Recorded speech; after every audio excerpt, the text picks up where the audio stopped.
no, I'm Jane. Hi, I'm Graham, and Together we are the Woolly Cod Wanderers.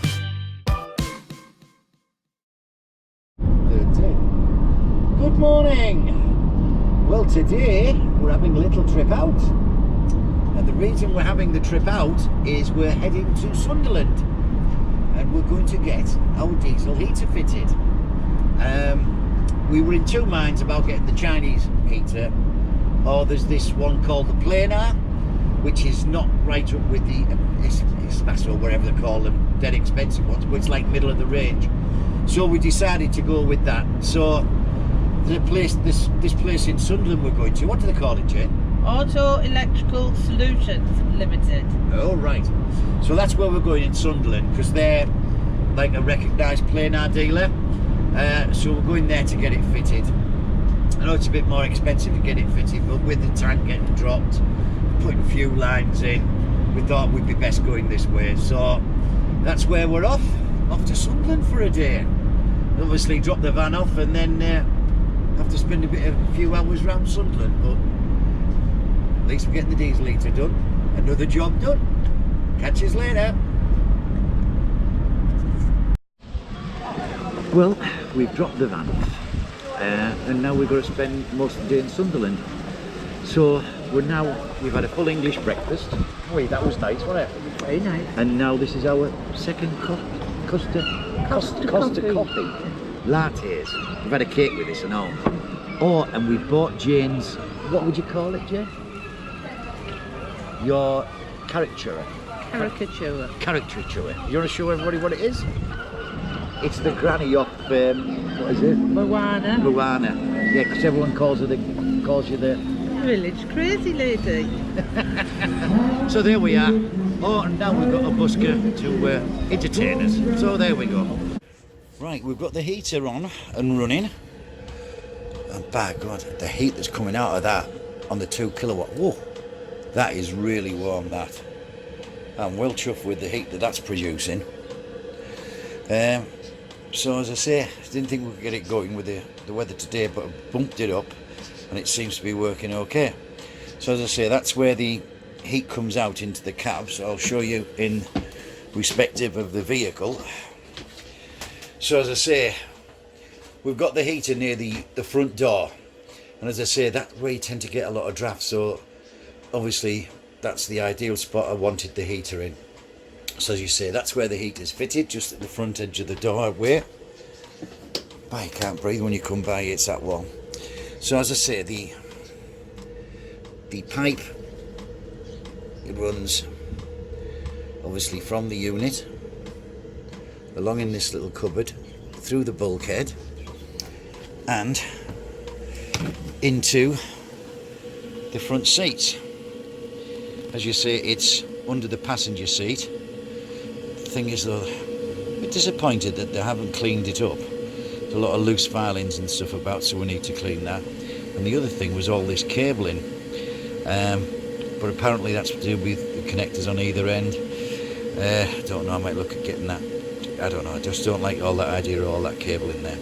But that's the top, and I'll get the heater turned off and then we'll show you underneath.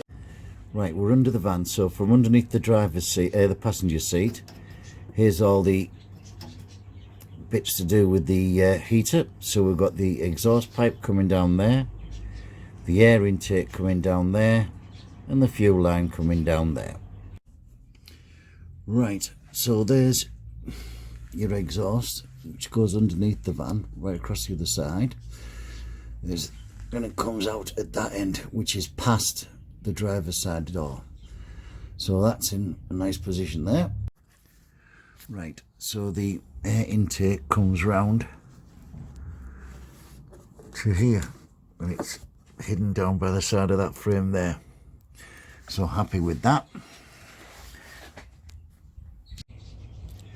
Right, there's your fuel pump, and they've put some bit of foam around it to try and reduce the noise, you know, from when the pump starts ticking.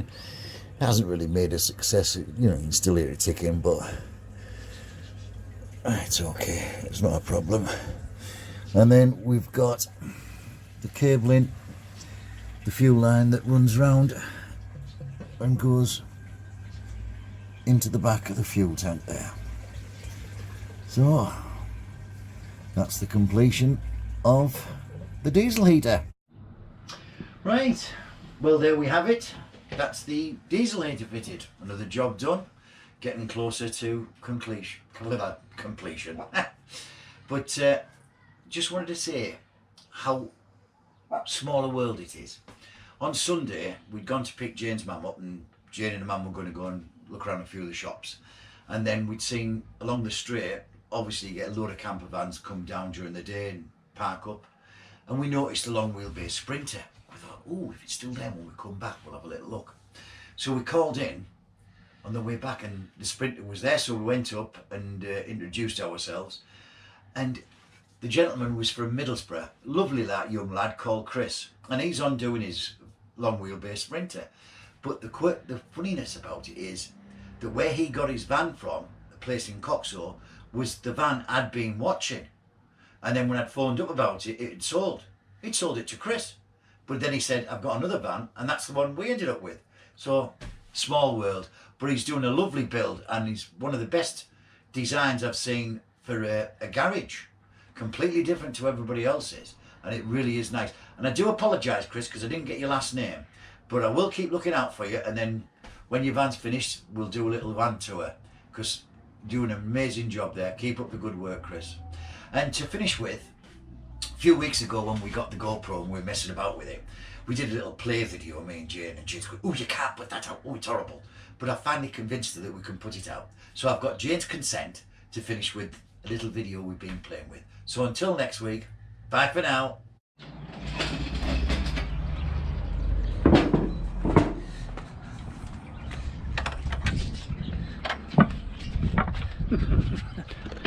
This is dog. That's on its second coat now.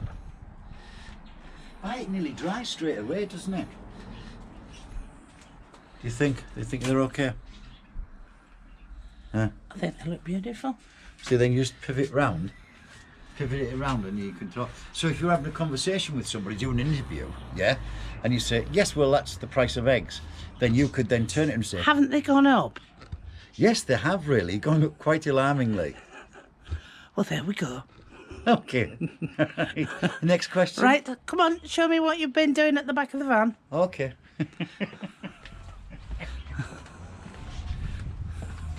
Quick sticks. Quick sticks. Well, as I say, we've been wire brushing it all. Well, took the metal, the steps off. Jane's washed them and thingied them and whatever. And Why does me no. me thingy go light? I don't know. Just touch the screen and then. All right, so it just I wonder if phone, it's. like when it goes I wonder off. if that's what's happening. There's like a timer on it, Jane, and it starts to die. What do you? Right, think? well, just like a phone, and like when a phone goes, right, it goes, oh, you're still looking at me, or I'm going to get switched off. Mm.